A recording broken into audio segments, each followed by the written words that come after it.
친구들 밖에 나와서 인사를 합니다. 날씨가 너무 화창해서 미안해요.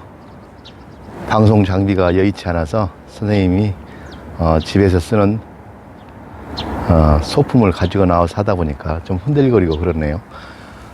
선생님 뒤편에 보이는 꽃들 너무 예쁘죠? 예.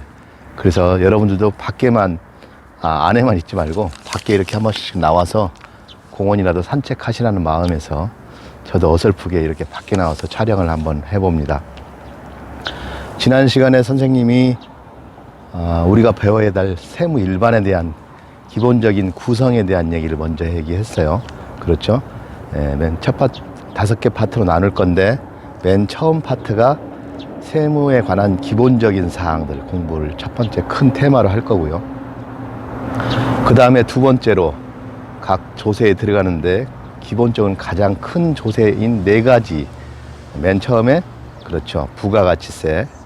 그 다음에 두 번째가 우리 아마 실생활과 제일 관련이 많을 소득세, 합쳐서 종합소득세라고 말하는데 어쨌든 소득세에 관한 사항을 할 거고, 그리고 나서 학기가 넘어갈지 어쩔지 모르겠지만 세 번째가 법인격을 갖고 있는 법인이 내는 소득세인 법인세에 대한 공부를 할 겁니다.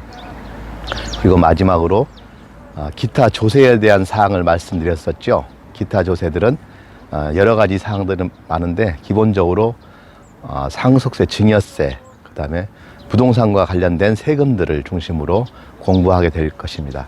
자, 오늘은 그 첫 번째 시간으로 세무 일반의 기초에 관한 사항을 공부할 겁니다. 그리고 오늘 첫 번째 사항, 그 안에서도 조세에 관한 사항에 대한 얘기를 좀 해보겠습니다. 여러분, 세금이 뭔가요? 먼저 세금을 얘기할 때 국가가 일반인들에게 또는 일반 법인들에게 강제적으로 무조건적으로 걷어가는 금전적인 가치입니다. 여기서 무조건적이라고 하는 것은 특별한 대가가 없다는 거죠. 세금 얼마 낼 테니까 너는 나한테 뭘 해줘, 이렇게 약속을 별도로 한 건 아니라는 겁니다. 그렇게 보면 국가가 무슨 뭐 건달도 아니고 조직 깡패도 아닌데 왜 강제로 뜯어갑니까? 그렇죠. 그렇게 되면 우리가 이 생각을 한번 해볼 필요가 있어요. 국가라는 단체가 왜 생겼을까? 사람들은 홀로 살 수는 없어서 사람들이 모여서 삽니다. 모여서 살다 보면 공동의 어떤 이익이나 공동의 관리를 필요로 할 때가 있거든요. 그거를 관장하기 위해서 국가라는 어떤 일종의 모임이죠. 모임을 만든 겁니다. 근데 이 모임은 이거를 운영하려면 비용이 발생하게 돼요. 운영비가 발생하는 거죠. 우리가 어떤 단체 같은 걸 만들 때 회비를 각출하는 것과 같은 이유가 되겠습니다. 국가라는 큰 모임에서 일종의 회비를 걷는 형식으로 조세라는 게 생기는 겁니다. 그래서 이 조세의 역사는 굉장히 오래되었죠. 그래서 인간이 있는 사회는 어디나 다 세금, 조세에 관한 사항이 있습니다. 오래된 역사책에도 또는 성경에도 세금에 관한 얘기는 많이 나오죠. 그래서 우리가 살아가는 동안에는 세금은 뗄래야 뗄 수 없는 아주 중요한 사항이 되겠습니다. 자, 그 세금이 어떤 우리한테 의미를 갖고 있는지, 또 그 조세는 어떤 특징들을 가지고 있는지를 오늘 배울 거고요. 또 하나는 우리가 현재 우리나라에서 운영하고 있는 이 조세의 전체적인 틀을 배우게 될 겁니다. 큰 틀로 운영 주체에 따라서 국세나 지방세로 나눌 거냐, 또는 직접 부담하냐 간접 부담하냐를 또 따지면서 직접세, 간접세 이런 식으로 나누게 될 거예요. 여러분들 세금을 잘 못 느끼겠지만 아침에 일어나서 선생님은 선생님이 제일 좋아하는 게 딸기 우유입니다. 딸기 우유를 한 잔 마셨어요. 집에 있는 우유를 마신 게 아니라 마트에 들려서 딸기 우유를 하나 사서 마셨습니다. 근데 여러분 아시나요? 그 딸기 우유 값에도 세금이 들어있다는 거. 어제 잠깐 말씀드렸을 부가가치세에 관한 사항이 들어있습니다. 이렇게 우리가 실생활에서 못 느끼게 우리는 세금과 많이 접하고 살고 있습니다. 자, 지금부터 선생님과 같이 첫 번째 파트, 세금의 의의와 또 분리에 관한 사항을 같이 공부해 보도록 하겠습니다. 뒤편 멋있죠?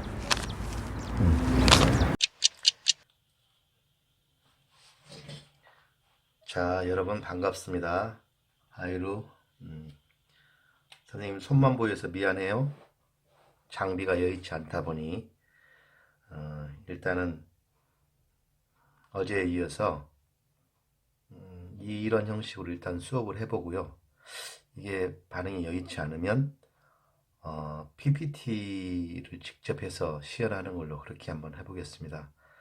그런데 여러분 PPT로만 하면 더 재미없을 것 같아서 선생님도 좀 부담이지만 일단은 이렇게 한번 해보겠습니다. 지금 촬영하는 장소는 선생님 집 아파트에서 저녁에 하고 있어요.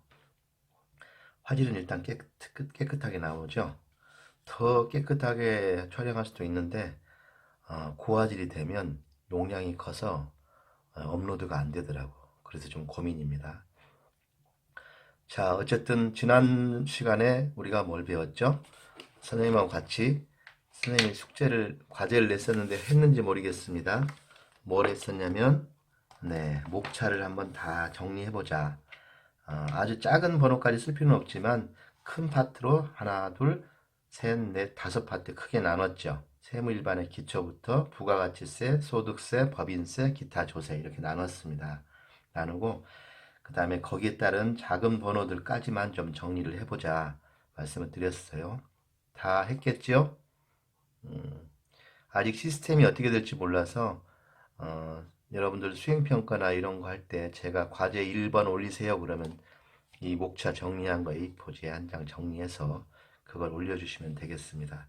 자, 오늘은 어쨌든 이 목차 다 하셨을 거라 생각하고 오늘은 그 첫 번째 파트, 큰 틀의 첫 번째 파트 제목이 뭐죠? 네, 그렇습니다. 세무일반의 기초. 진짜 글자 그대로 기초만 하는 거예요. 깊이 들어가지는 않을 겁니다. 가볍게 상식선에서 들으면 좋을 것 같아요. 이 첫 번째 파트는 1차적으로 범위가 크게 4개 파트로 되어 있습니다. 왜냐면 조세의 의의와 분류, 그 다음에 세법의 체계와 과세 요건, 국세 기본법, 법률에 의한 거라고 그랬죠. 세금도 그냥 걷어가는 게 아니고 국세청장 기분에 따라 걷어가는 거 아니고 대통령이 좀 기분 좋다 안 좋다 해서 걷어가는 게 아니라 다 법률에 의거해서 걷어가게 되어 있습니다. 그리고 우리 잘 알고 있는 기업회계와 세무회계에 관한 것을 비교하는 것 시간을 좀 가져볼까 합니다. 오늘은 어쨌든 이 4개 파트를 다 하지 못하겠고요. 아마 첫 번째나 두 번째 정도까지 이렇게 좀 해보겠습니다. 선생님도 지금 시간 안배를 잘 못하겠어요. 어쨌든 첫 번째 주제인 세무일반의 기초에서 조세의의와 분류하고 세법 체계에 대해서 얘기를 한번 나눠보도록 하겠습니다.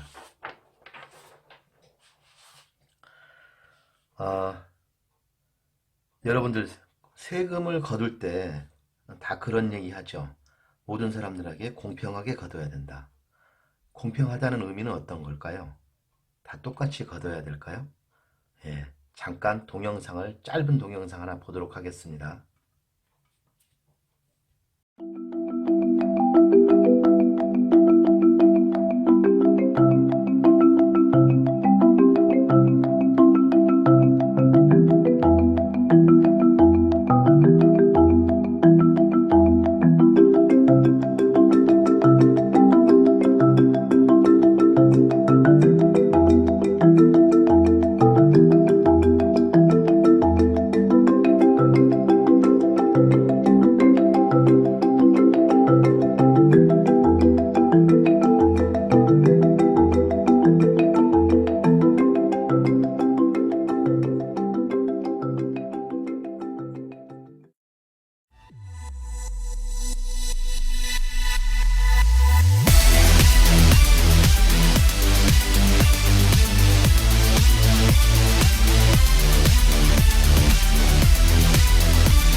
어떠세요?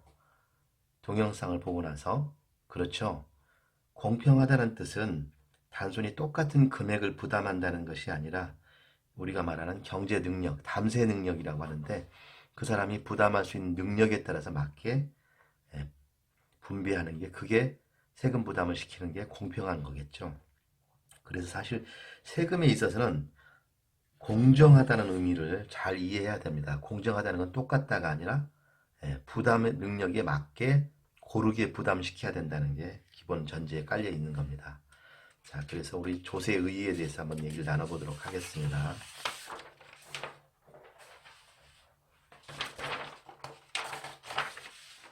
착오가 있네. 순서가 바뀌었어요. 미안해요.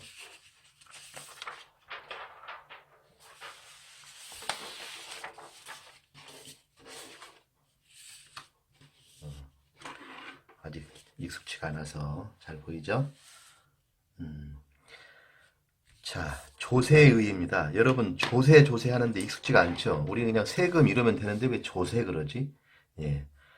조세 한자를 쓴 문화라서 좀 그러긴 합니다. 저도 선생님도 사실 한자는 썩 좋아하진 않은데 이 조자는 이런 식으로 돼 있어요. 글자가. 세자도 마찬가지인데 다 이걸 뭐라고 그러죠? 우리는 소위 부스라고 할 때 이게 지금 별을 뜻해요. 벼화자라고 하는데 벼화부스. 이게 가을에 그 벼가 이렇게 매달려 있는 그 있죠? 벼. 거기서 이제 우리가 쌀을 얻지 않습니까?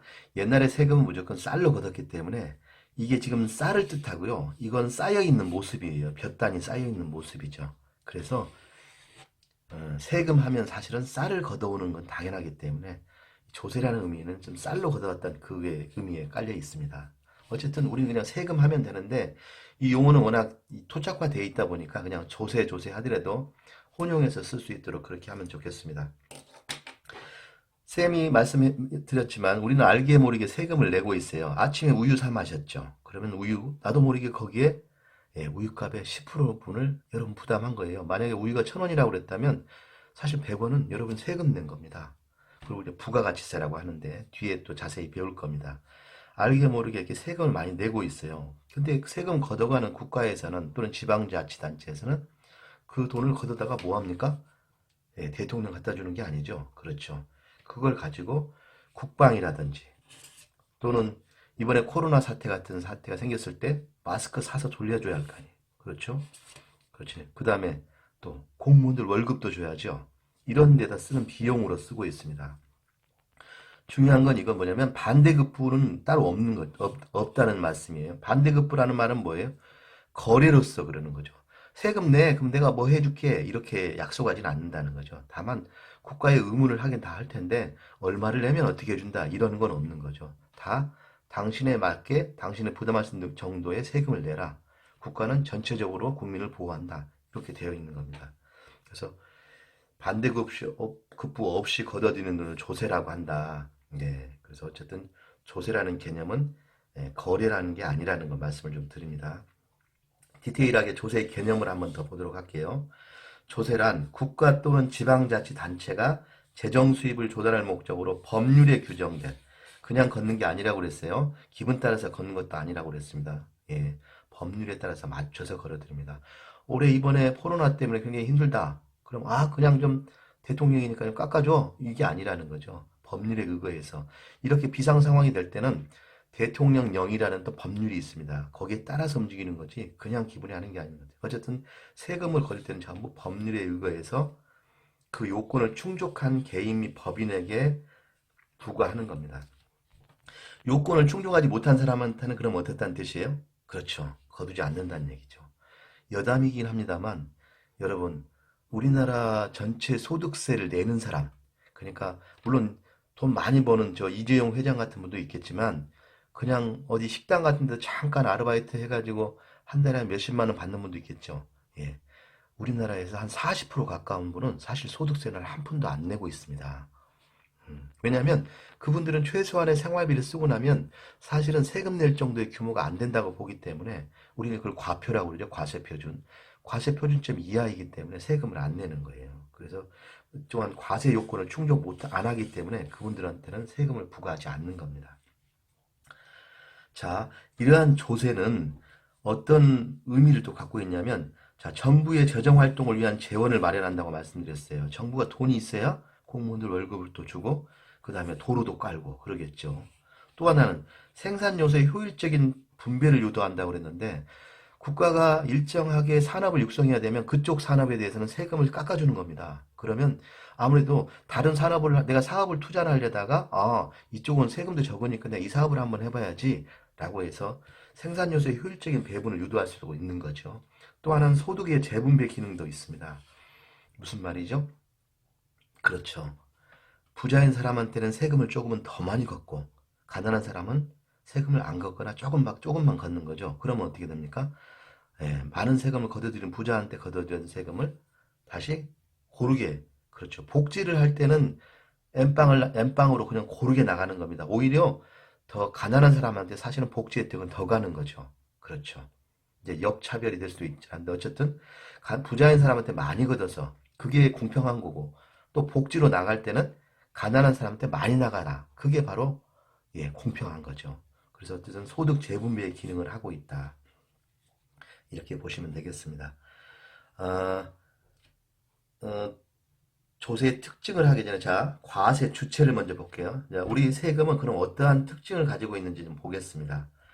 자, 세금을 걷어가는 주체는 누가 걷어가죠?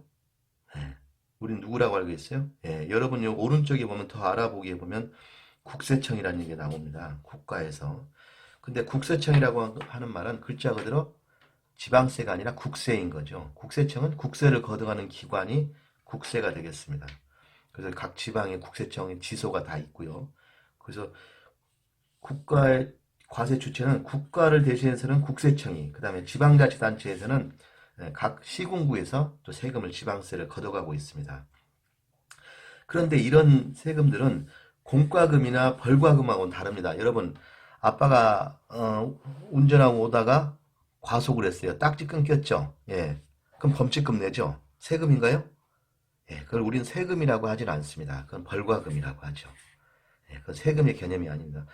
나 국가에다 세금 좀 많이 냈어. 그건 그런 개념이 아닙니다. 잘못한 거에 대한 응징으로서 처벌받는 거죠. 이건 세금이 아니라는 말씀 드립니다.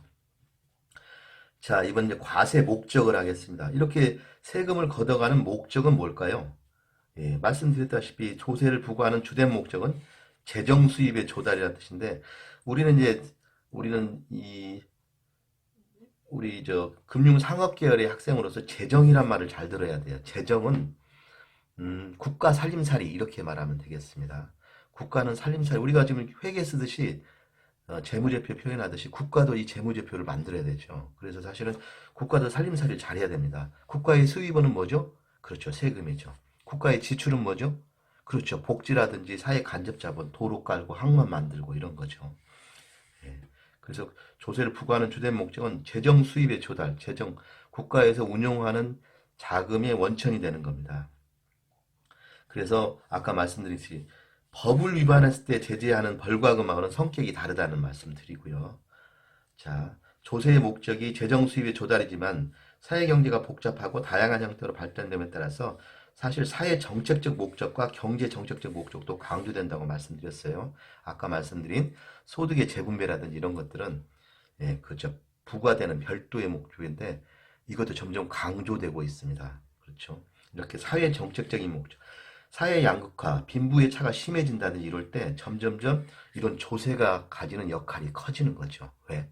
부자인 사람한테 좀 더 많이 걷고, 그 다음에 그걸 가지고 가난한 사람한테 더 복지 혜택을 줘서 어려운 살림을 커버시켜주고, 그래서 좀 고르게 살 수 있는 사회 정책적인 목적. 그 다음에 경제적으로도 뒤에 나중에 우리 상업경제에서 배웠겠지만 금리라든지 이런 것과 맞물려서 사실 조세도 정부가 경제를 움직이는 큰 어떤 제어 장치 중에 하나입니다. 세금을 더 거둘 거냐, 적게 받을 거냐, 또 어떤 사람한테 많이 받을 거냐, 적게 받을 거냐, 법인세 세율을 어떻게 조정할 거냐에 따라서 그 산업의 움직임이 달라지기 때문에 경제 정책적인 목적도 강조되는 게 맞습니다. 자, 과세 요건입니다. 어떨 때 우리는 세금을 거둘 거냐, 요건이죠. 그렇죠.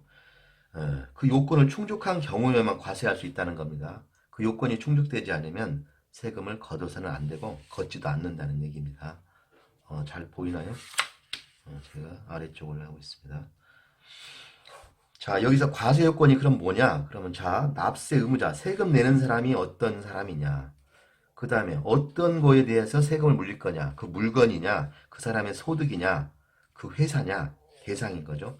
그 다음에 과세 표준 말씀드렸어요. 기본적인 여기서 과세 표준이라 하면 이 돈을 벌기 위한 기본적인 제 경기는 빼주는 거죠. 그걸 빼고 난 나머지가 뭡니까? 그렇죠. 우리 과표라고 하는 과세 표준입니다. 그렇죠. 거기다가 세율, 예, 몇 프로를 세금을 때릴 거냐, 40%할 거냐, 10%할 거냐, 세율이 말입니다. 자, 그래서 어떤 사람이냐, 어떤 대상이냐, 그 다음에 최소한의 경비를 얼마나 빼줄 거냐, 그 다음에 세율은 얼마나 할 거냐가 이 과세 요건의 대상이 되겠습니다. 이거는 아까도 말했지만 그냥 대통령이나 도지사나 군수가 기분 좋아서 하는 게 아니라 다 세법이라는 법률에 의거해서 움직인다고 아까 말씀을 드렸어요. 자, 과세 표준 말씀드렸고, 자, 다음 페이지로 넘어가 보도록 하겠습니다. 이 오른쪽에 있는 내용들은 한번 자세히 좀 읽어보시기 바랍니다. 자, 네 번째는 아까 우리가 조세 특징에서 과세 주체, 과세 목적, 과세 요건 알아봤고, 특징의 또 하나로 보상성입니다. 보상이 없다라는 거죠. 반대급 없다는 얘기는 아까 했는데 같은 얘기가 되겠습니다. 조세를 납부하는 거에 대해서 나 이건 납부하면 뭐 해줘? 이렇게 정해진 건 없다라는 거죠. 조세는 국가 또는 지방자치단체가 제공하는 특정 재화나 용역의 사용에 대한 대가로 지급하는 수수료, 사용료, 점용료 같은 거 구별된다는 거죠. 무조건적으로 내야 되는 겁니다. 국민이면 내야 되는 거죠. 낼까 말까 고민한다? 국민으로서는 있을 수 없는 거죠. 여러분 국민의 4대 의무 배웠죠? 예, 4가지 의무라고 그랬는데 우리 선생님 학교 다닐 때 많이 외웠던 사항입니다. 4대 의무 뭐죠? 그렇죠. 국방. 제가 여기 한번 써볼까요? 자, 국방의 의무. 선생님 글씨를 잘 못 씁니다. 그 다음에 뭐였죠? 예, 방금 말한 납세의 의무. 그 다음에 남자들 해당됩니다. 건강한 남자들, 병역, 군대 가야죠. 그리고 마지막이 뭐죠? 여러분들하고 관련 있는데 의무이자 권리입니다. 뭐죠? 그렇죠. 우리 고등학교까지는 부모로서 자식을 무조건 보내야 되는 의무가 됐어요. 여러분은 권리인 거고. 얼마나 우리는 다행입니까? 이렇게 좋은 나라에서 살고 있으니 저기 어디 아프리카 같은 데서 여러분 태어났어 봐요. 교육은커녕 지금 죽 먹기도 힘들 텐데 여담입니다. 농담입니다. 자, 보상이 따로 없다. 대가 없이 무조건적으로 내는 거라는 특징 아까 말씀드렸어요. 마지막에는 금전 납부입니다. 조세는 돈으로 납부하게 되어 있습니다. 여기서 물납은 원칙적으로 인정되지 않는데 물납이란 말은 뜻은 뭐죠? 그렇죠. 현금 말고 돈을 물건으로 내겠다는 겁니다. 내가 없어서 내가 예를 들면 연탄공장 사장이에요. 세금 내야 되는데 돈이 없네요. 제가 연탄 한 1000장쯤 내면 안 될까요? 이렇게 하는 거죠. 안 돼. 원칙적으로 물건으로 납부하는 건 안 되게 돼 있습니다.